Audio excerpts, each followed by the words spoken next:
পাথারকান্দিতে mission Bashundhara প্রকল্পে জমির পাট্টা বিতরণ করলেন মন্ত্রী কৃষ্ণেন্দু। ভূমির অধিকার সুনিশ্চিত করতে মিশন বসুন্ধরা প্রকল্পে তৃতীয় পর্যায়ে অসমের পাথারকান্দিতে ডিজিটাল পাট্টা বিলি করলেন মন্ত্রী কৃষ্ণেন্দু পাল। এই মর্মে শুক্রবার পাথারকান্দিতে এক সভা অনুষ্ঠিত হয়। এতে সরকারি কার্যালয়, স্কুল, ধর্মীয় ও সামাজিক প্রতিষ্ঠানকেও ডিজিটাল পাট্টা বিতরণ করা হয়। এতে বেজায় খুশি ব্যক্ত করেছেন স্থানীয় জনগণ সহ বিভিন্ন সরকারি বেসরকারি প্রতিষ্ঠানের আধিকারিকেরা। এদিন পাথারকান্দির রবীন্দ্র ভবনে আয়োজিত অনুষ্ঠানে মোট ৪৪টি সরকারি কার্যালয় এবং ১২টি ধর্মীয় প্রতিষ্ঠানের হাতে ডিজিটাল পাট্টা তুলে দেন মন্ত্রী কৃষ্ণেন্দু। এতে এদিন বিভিন্ন স্কুল, ধর্মীয় প্রতিষ্ঠানের পাশাপাশি পাথারকান্দি সার্কেল অফিস, পাথারকান্দি থানা, সাব রেজিস্ট্রার অফিস, পাথারকান্দি বন সংমণ্ডল, পিডব্লিউডি অফিস সহ পাথারকান্দি হাসপাতালের দায়িত্বপ্রাপ্ত আধিকারিকেরা মন্ত্রীর হাত থেকে ডিজিটাল পাট্টা গ্রহণ করেন। এই দিনের এই সভায় মন্ত্রী কৃষ্ণেন্দু পাল বিরোধী দলকে চাঁচাছোলা ভাষায় আক্রমণ করেন। তিনি বলেন, স্বাধীনতার পরবর্তী সময় ধরে কংগ্রেস দল যেসব কাজ করতে পারেনি, গত ১০ বছরে এসব কাজ করে দেখাচ্ছে বিজেপি। তিনি আরও বলেন যে আদালতের নির্দেশে পাথারকান্দির বনভূমিতে উচ্ছেদ অভিযান চলছে, এতে সরকার শুধু সহায়তা করছে। তাছাড়া তিনি আরও বলেন যে প্রকৃত কোনো ভারতীয় নাম ভোটার তালিকা থেকে কৌশলে কর্তন করা হচ্ছে না। এটা বিরোধীদের মিথ্যে অপবাদ। ভানুচন্দ্রের report, Assam prime network. Basundhara 3 আমাদের জনপ্রিয় সর্বকালের শ্রেষ্ঠ মুখ্যমন্ত্রী ডক্টর হিমন্ত বিশ্ব শর্মা মহোদয় ধেমাজি থেকে সরাসরি সমগ্র আসামের প্রত্যেক এলাকায় আজকে এই প্রোগ্রাম হয়েছে এবং মুখ্যমন্ত্রী মহোদয় ধেমাজি থেকে সরাসরি প্রোগ্রামে এবং বিশেষ করে আমাদের মাননীয় মুখ্যমন্ত্রী মহোদয়ের যে আগ্রহ ছিল যে প্রকৃত আসামের নাগরিকরা ওনারা যাতে ওনাদের একটা ভূমির পাট্টা থাকে, সবাই যাতে সুরক্ষিত থাকে, তার কারণে যে প্রয়াস হাতে নিয়েছিলেন। আজকে ফেজ 3 বসুন্ধরা 3-তে আজকেও প্রায় ১ লক্ষর অধিক ভূমির পাট্টা প্রদান করা হয়েছে।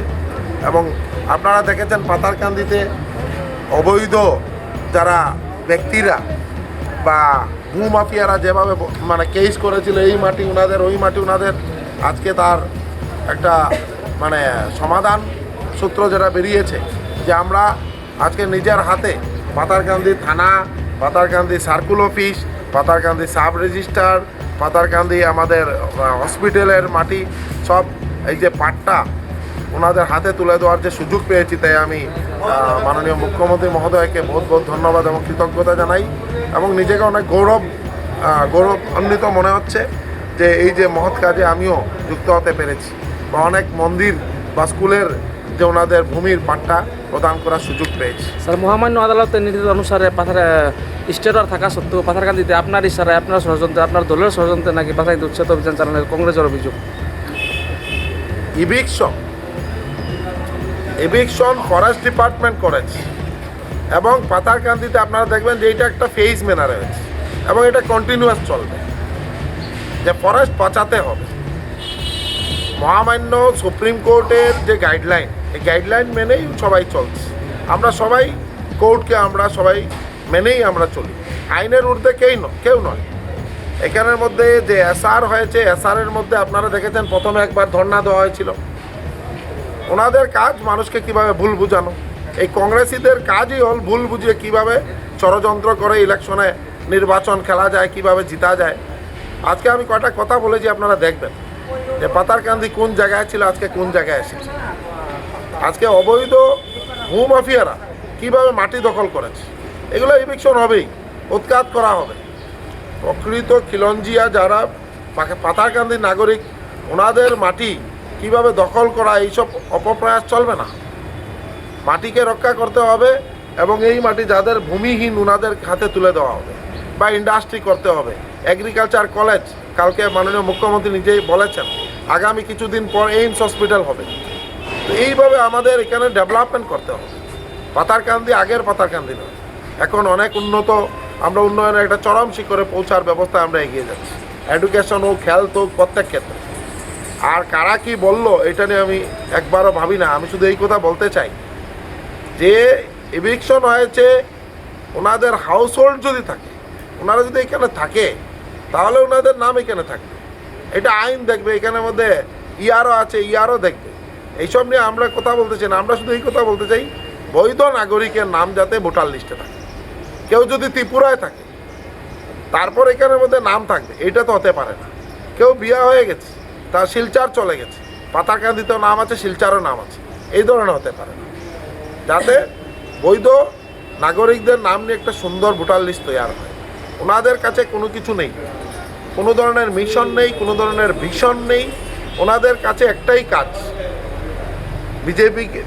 বিজেপিকে গালি দেওয়া, কৃষ্ণেন্দু পালকে গালি দেওয়া, মুখ্যমন্ত্রীর বিরুদ্ধে কথা বলা ছাড়া আর কোনো কাজ নেই। ওনাদের সরকারের সময় পাতারকান্দি সব থেকে বেশি মাটি দখল হয়েছে। কংগ্রেস সরকারের সময় দিন দুপুরে পাতারকান্দিতে মস্তানি গুন্ডারাজ চলছে। আজকের দিনে পাতারকান্দি উন্নয়নের একটা গতিতে এগিয়ে যাচ্ছে। পাতারকান্দির মানুষ, বরাক উপত্যকার মানুষ, আমরা উন্নয়ন চাই, আমরা ডেভেলপমেন্ট চাই। আজকে 4 লেনের কাজ চলছে, যেখানে 2 লেনের রাস্তাই ঠিকমতো ছিল না, আজকে ওই জায়গায় 4 লেনের কাজ চলছে। এটাই পরিবর্তন। আগামী 14 তারিখ আমাদের যশস্বী প্রধানমন্ত্রী নরেন্দ্র মোদীজি বরাক উপত্যকায় আসবেন এবং রামনগরের ময়দানে উনি নিজের হাতে আমাদের এক্সপ্রেস হাইওয়ে তার শুভ শিলান্যাস করবেন। বরাপানি টু 5 গ্রাম প্রায় 25,000 কোটি টাকার অধিক ধার্য করা হয়েছে। এটা শিলান্যাস হবে। শিলচর ফ্লাইওভারের শিলান্যাস হবে। আমাদের বরাক উপত্যকায় প্রথম এগ্রিকালচার কলেজ পাতারকান্দিতে, যেটা আমাদের ওইটা প্রধানমন্ত্রী নরেন্দ্র মোদীজির হাতে শিলান্যাস হবে। এটা অনেক গৌরবের কথা। বরাক উপত্যকা এখন এটা অন্য দিশায় এগিয়ে যাচ্ছে। আর অবৈধ বাংলাদেশের থেকে আসামকে রক্ষা করতে হবে, তার জন্য মুখ্যমন্ত্রী মহোদয় কাজ করছেন। ডক্টর হিমন্ত বিশ্ব শর্মা মহোদয় আসামের নাগরিকদের সুরক্ষার জন্য কাজ করছেন, যাতে আগামী 100, 150 বছর, 200 বছর আমরা সুরক্ষিত থাকতে পারি, তার উদ্দেশ্যে কাজ চলছে। আর কংগ্রেসিরা কি করছে? বাংলাদেশিদেরকে নিয়ে কিভাবে এখানে ভোটে প্রতিদ্বন্দ্বিতা করা যায় তার প্রয়াস করছে। এটা কোনো সময় কেউ মানবে না।